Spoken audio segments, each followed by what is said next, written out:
Indian defence से related एक बड़ी अपडेट निकलकर सामने आई है। भारत और जर्मनी के बीच एक बड़ी डिफेंस डील होने जा रही। अगले 6 से 8 हफ्तों के अंदर भारतीय नौसेना के लिए 6 एडवांस सबमरीन्स की सप्लाई का कॉन्ट्रैक्ट साइन हो सकता है। जर्मनी के राजदूत फिलिप एक्करमैन ने इस बात के हिंट्स दिए हैं। इससे भारत की समुद्री ताकत कई गुना बढ़ जाएगी।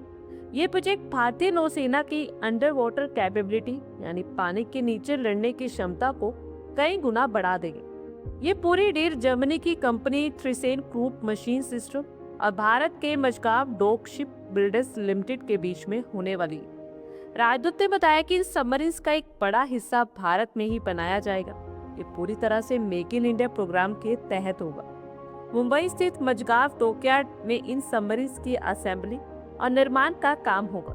इससे न सिर्फ भारत की जहाज निर्माण क्षमता बढ़ेगी, बल्कि दूसरे देशों पर निर्भरता भी कम होगी। जर्मनी की कंपनी TKMS भारत में अपना खुद का सेटअप लगाने की कोशिश भी कर रही है। इसका मतलब ये है कि भविष्य में भारत पनडुब्बी निर्माण का एक बड़ा सेंटर हब बन सकता है। पिछले कुछ सालों में भारत और जर्मनी के डिफेंस रिलेशंस में काफी चेंजेस आए। राजदूत ने एक इंटरव्यू में बताया कि भारत अब यूरोप के लिए एक बेहद भरोसेमंद डिफेंस पार्टनर बन चुका है। जर्मनी ने अपनी एक्सपोर्ट पॉलिसी में भी बदलाव किए हैं ताकि भारत को हथियार और तकनीक आसानी से मिल सके। दोनों देश अब सिर्फ खरीदने और बेचने वाले रिश्तों से आगे बढ़ चुके हैं।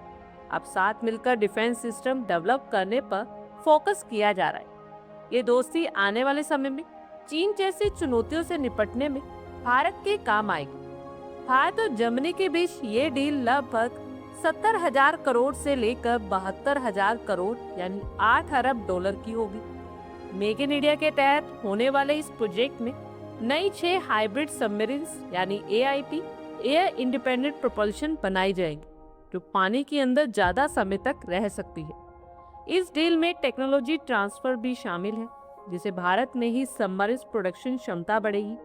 ये डील हिंद महासागर में चीन और पाकिस्तान की बढ़ती गतिविधियों का मुकाबला करने के लिए भारत के लिए बहुत महत्वपूर्ण है। ये सबमरीन साइलेंट किलर मानी जाती हैं, जो दुश्मनों के लिए खतरा बनेगी। इसमें 60% से ज्यादा स्वदेशी कंपोनेंट्स का इस्तेमाल करने का टारगेट रखा गया है और ये रक्षा क्षेत्र में भारत जर्मनी के बीच 40 साल में सबसे बड़ी डील है।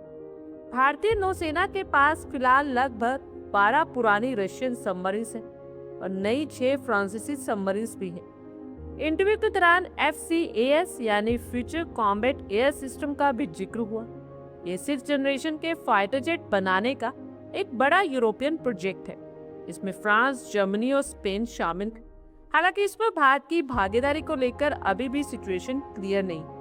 आप लोगों की क्या कुछ राय है, कमेंट बॉक्स में शेयर करें। आई होप आपको हमारी ये वीडियो अच्छी लगी होगी और आगे भी इसी तरह के अपडेट्स के लिए हमारे चैनल को जरूर सब्सक्राइब करें। धन्यवाद।